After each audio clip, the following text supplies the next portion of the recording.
it's kind of a visit to the possibility. When you're sitting in meditation, it's a visit to the possibility. After you've practiced meditation for a while, you start to experience a sense of spaciousness, a sense of receptivity, a sense of openness, a sense of freedom from the everyday, ordinary experience that most of us are having, which involves stress, which involves a lot of thinking, and a lot of that thinking is a neurotic thought process, thinking about worrying, thinking about yesterday and tomorrow, all of that. And then the emotional reality that we experience as we live our lives with a lot of reactions to things that we don't like and we don't want.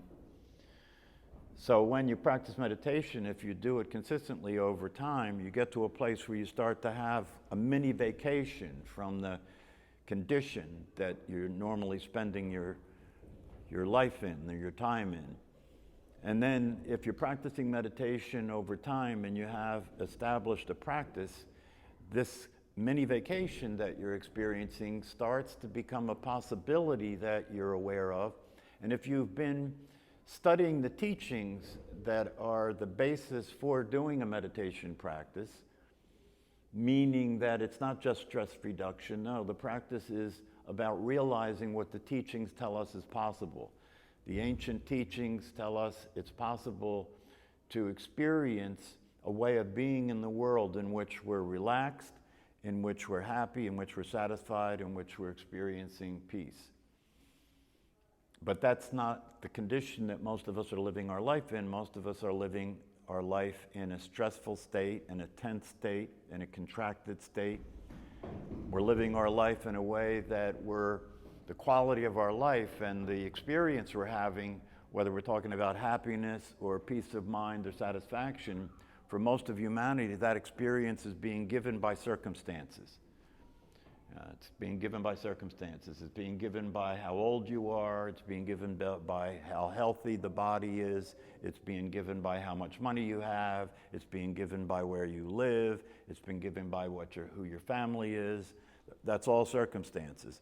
And it really even comes down to things that are relatively minor aspects of the reality, like the weather is a circumstance. And for most of us, even the weather is a determining factor about the quality of our life. And it's been so that condition of being dependent on the circumstances for our well-being has been so collectively accepted that even the weatherman expresses it the way most of our minds work. The weatherman doesn't say, oh, it's raining. He says it's raining and it's miserable. Or the weatherman doesn't just say it's sunny. He says it's sunny and wonderful, beautiful. And so he's speaking that way to be consistent with the way our minds work, right? Because our mind operates that way. It's constantly evaluating everything all the time. What do I like? What don't I like?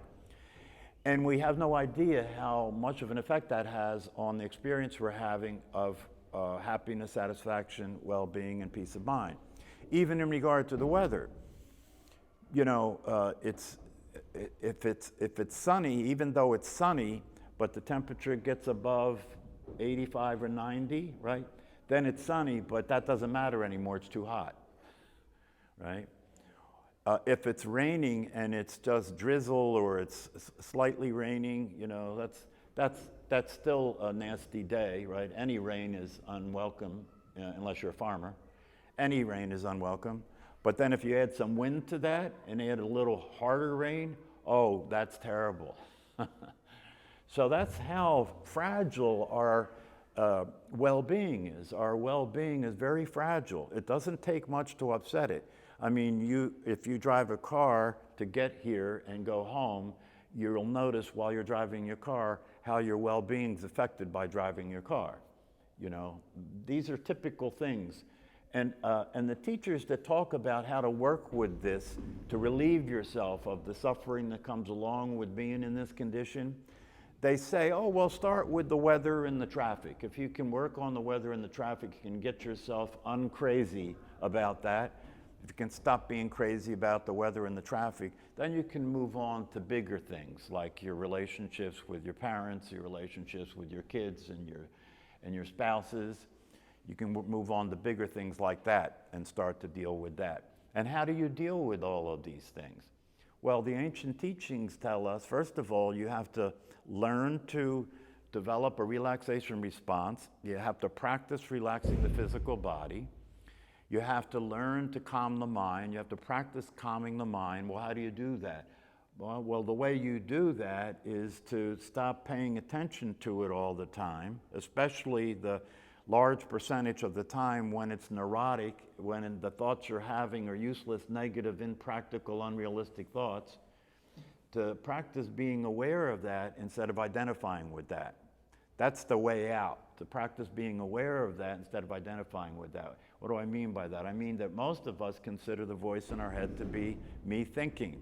And I know a lot of you who come to the class on a regular basis who listen to these recordings say, yeah, I know, you've said that many, many times. Yeah, well, even though I say it, you know, after I say it and you say, oh yeah, that's true, I'm not the voice in my head, I've heard this talk before, the evidence is pretty clear, I can't be the voice in my head. And so you understand that, and then you'll get up and leave this room and be the voice in your head. Why? Because it's a condition, it's a habitual condition, and you have been so practiced at it that it happens by itself. And the only way it can stop happening by itself is you have to learn to pay attention consistently, not just when you're meditating. And that in itself is a big challenge because most of us believe that we're paying attention all the time. That's one of the biggest fallacies that you have to come to understand. That you're not paying attention almost all the time. Your attention is being taken by the thoughts in your head. It's being taken by how you feel emotionally. It's being taken by your interpretation of the circumstances you're in. And you don't realize that that's happening because you think your attention is something that you're giving. That's just a mistake. And you think that who you think you are is the truth. That's just a mistake. And what I mean by that is you think that who you think you are is the truth. You think that you're this physical body, even though there's no evidence for it. You know, my Zen teacher says this almost every time he gives a talk. Please do yourself a favor and search for yourself in your body. Search for who you think you are in your body and see if you can find yourself. I know a lot of people think they're in here somewhere, but there's no evidence for that. That's just a belief, right? So you start to come out of the dark by examining things, by inquiring into the nature of reality. You start to come out of the dark. You start to realize, okay, if I'm not the physical body, I mean, I have to function as if I'm a physical body in the world, right? Because that's the way life happens in the world. Okay, that's the way life happens in the world, but it doesn't mean it's the truth. Same thing with identifying with the thoughts that you have that tell you you're your personality, that tell you you're the name they gave you, that tell you that you're the story that you explain about your life. All of this has to start to be seen for what it is. And so the real source of freedom from suffering is to find out that who you think you are is the problem, is the source of the suffering. Because who you think you are is the separate physical body and the separate self.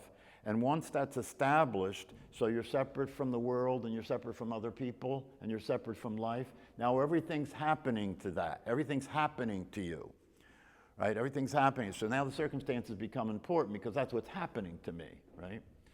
But when you wake up, when you come to see the truth and when you do the practices that start with meditation, to come out of the dream, to come out of the dark, to see things as they really are, to have an understanding of the truth, to stop being ignorant, which means you're ignoring reality, that won't save your ass, right? So the thing about the teachings is the teachings help you to develop an understanding about the truth, but this understanding is a conceptual understanding. It's a valuable understanding because it can help you realize where you're making a mistake that's causing the suffering, but the understanding itself won't get you anything. The understanding, along with the practice of meditation, can be a way out of suffering. It can be a way out of suffering because if you understand the teachings that tell us the truth, which is that we're not who we think we are, that we're not a physical body, that we're not a personality, that we are the awareness that is here all the time, and that awareness is where the well-being is. That awareness is always free from suffering because it never resists or rejects anything. And the source of suffering is very simple. The source of suffering is very simple. The source of suffering is when whatever is happening is not what's supposed to be happening. If you look at it, if you look at your life, you'll see that whenever that's the case, you're suffering. Whenever that's the case, you get upset, you get angry, you get frustrated, you get depressed, you get sad, you get bored, right? Because the circumstances should be different. When circumstances are right, then I can be happy. Well, the problem with that is the circumstances are out of your control, and the circumstances a lot of the time will, almost all the time, will not be what you want them to be. Very, very seldom will they be. And when they are what you want them to be, what do? Right? You try and hold on to it, right? You try and stop it from changing, you know, so that you can keep what you, I'm finally happy. I thought getting a new car would the thing that made me happy. I work hard to get the money, and now I have the new car, and I'm finally happy, right? And so I don't want this car to get scratched. I don't want this car to get old. I don't want to have to look at a new model and realize my car isn't the thing anymore. I don't want anything to happen to that car. And then after I have that car for a while and I'm paying the insurance for it, I'm paying the maintenance for it, I'm paying the car payments for it, right? And I heard the other day on the news that the car payments are now, or average price of a car is now $50,000, right? So people have their two biggest possessions are their house and their car, right? And for a lot of people, their car costs more than their house. So if you're dependent on the circumstances, and if you have to worry about controlling the circumstances, including your body, your food, your money, your relationships, and so forth, you're in bad shape. Yeah. And so the secret to happiness and well-being is to allow everything to be the way it is, to stop rejecting it and resisting it and refusing it. The problem with that is that you have no control over the fact that you resist the way it is and try and control it, because the conditioning that is running your mind, the conditioning, everything that you've learned about being human and living in the world that's controlling your mind, that's the way it operates. So the only way out is not to know the truth and to know what would allow you to experience well-being, but now you have to practice unwinding this mess. You have to practice changing your brain, changing the way this mental activity works. And that's why in meditation we're practicing moving attention away from the thinking activity. For a lot of people, when they move their attention away from the mental activity, they feel uncomfortable and anxious because I don't know what's going on now. If I stop thinking, what'll happen? I'll go crazy. I don't know what's going on now, right? So they're afraid of that. People are afraid of letting go of thinking. Well, you'll find out if you do the practice, if you just trust the teachings and you do the practice, you'll find out there's nothing to be afraid of. If you're going to be afraid of something, be afraid of the thinking, not the not thinking. Because it's in the thinking that you're causing all the suffering. That's where all the negative thoughts are. That's where all the fearful thoughts are. That's where all the stress comes from, is the thought process. So if you begin to practice meditation and you learn to move attention out of the thinking activity, you'll start to discover a different way to be, a different way to experience your life that is not depending on the circumstances. It's not depending on the circumstances, which means no matter how old you are and how upset you are about how old you are, you're still happy, right? Because the upset that comes up, right, is coming from your conditioning, right? It's coming from the idea that you think getting old is a problem. Comes from you think that you don't have enough money. If you had more money, you'd be happy. Or you think that your relationship should be different than it is, and so you're suffering, and there you want to change it, right? So you were involved in life trying to control and change the circumstances. But in this other way that you discover through meditation and these teachings, you begin to learn that this awareness that is your essential self, your true nature, the experience of that awareness is not dependent on circumstances. This is what my Zen teacher says, that there's one thing, the one thing that this makes available, the teaching and the practices, that the experience you're having of yourself and your life stops being dependent on the circumstances. This is very important to understand, because if you don't want to suffer, if you want to be happy, if you mean what you say when you say you want to be happy and you want to be peaceful and you want to have your relationships work and you want to be satisfied, if you mean what you say when you say that, then meditation and these teachings are the answer to that. If you don't believe that, then you need to give yourself a chance to have the experience that it's true. You need to give yourself a chance to look into this and study the teachings. And then after you study the teachings, you have to take on the practice and take it on seriously, so that between the two, you start developing a different way of being in the world. And when you start experiencing that different way of being in the world, you start experiencing unexplained happiness. You're just happy. It's not a function of circumstances anymore. Well, why is it that you would be happy and not depending on the circumstances? Because your essential nature, the awareness, which is the reality of what you and I really are, right? Its nature is to be happy. Its nature is to be happy because it is in existence. I often quote from the Advaita Vedanta teachings, that one-liner that they talk about that describes the true nature of our experience, right? What is it again? Satchitananda, right? Which means existence, consciousness, happiness. That's the truth. That's the bottom line. That's the nature of your nature. That's the way it is when you're experiencing your true nature as awareness itself. But in order to have that experience, you have to practice coming out of the thinking activity, right? Because when you're in the thinking activity, that's not the case. You're in a conditioned experience then. And in that conditioned experience, you will keep falling back into the trap of depending on the circumstances for your well-being.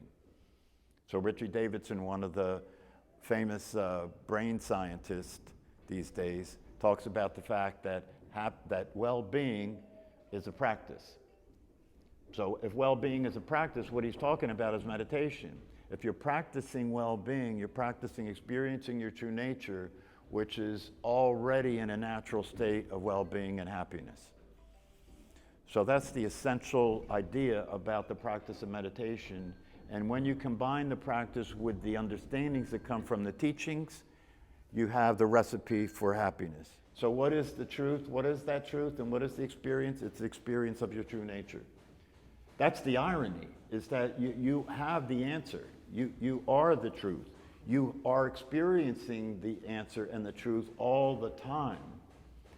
But people are so preoccupied with what they think and what's going on in the world, and they're trying to find the truth there, they're trying to find happiness there, they're trying to find peace there and satisfaction there, and it's an ongoing pursuit because it's not there. You're never going to find it there.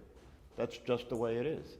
The truth is an experience that everybody's already having, and the only way you're going to get to that experience is to practice getting out of the thinking activity and experience your true nature. If you have enough of a consistent experience of your true nature, the truth will be evident to you. It will be obvious to you because you'll be experiencing it. You'll be experiencing happiness, satisfaction, and peace of mind. The biggest mistake you can make in your life is to think you're something that you're not. And once you think that, and once you're living as that thing that you're not, you're going to suffer. You're going to suffer. Right? Because that thing that you're not is separate from the world and from everybody else, and it's got this mental state that's playing all the time that's disagreeing with reality. How can you expect to be happy when you're disagreeing with reality all the time? That's what's going on up here. If you pay attention to this thought process, you'll see it's disagreeing with reality all the time. It's finding something wrong with everything all the time, including you, including life, including other people, including the weather, including money, including your parents, your children, your spouse, isn't it? Yeah. So that's the problem. If you could get free from that, if you could get free from the idea that you're something that you're not, and if you could get free from this ongoing narrative that is neurotic and crazy, you might start to notice there is a natural possibility of existence that allows you to be happy and satisfied. And you can keep being involved with the world and you can keep identifying with the process. But now, once you understand your true nature and you know what you really are and what you're really not, it's like playing a role in a play, right? But it doesn't affect the quality of your life because you know that you're not really the character. You can enjoy, you can play with the character, you can change the character, you can enjoy what's going on in the life of the character, even the drama that goes on in the life of the character, because you're not the character. That's the key. That's the teaching. No self is the teaching. That you're not who you think you are. What you are is awareness itself, and that's not physical, and that's not dependent on circumstances for the quality of the experience that's available. That's what this is all about.